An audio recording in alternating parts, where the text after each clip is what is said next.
श्रीमत्सत्यचन्द्रशेखरेन्द्र सरस्वती स्तुतिः।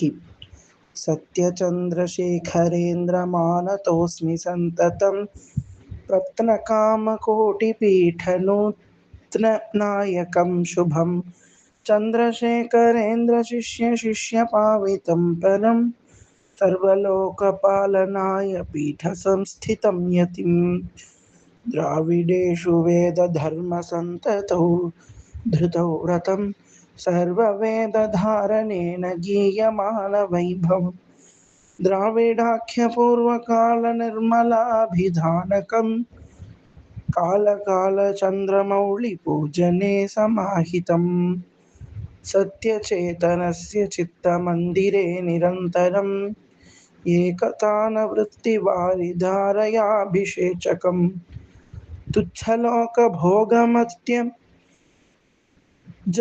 आत्मवान् युवा तं नमामि सत्यचन्द्रशेखरेन्द्र ईश्वरम् आदिशङ्कराद्वितीयमूलपीठभूषणं भारतस्य हिन्दुसंस्कृतेश्च नित्यपोषणं शास्त्रयोनितत्त्वमेव चर्चितुं समुत्सुकं शास्त्रकोविदैः समं समस्तलोकशङ्करम्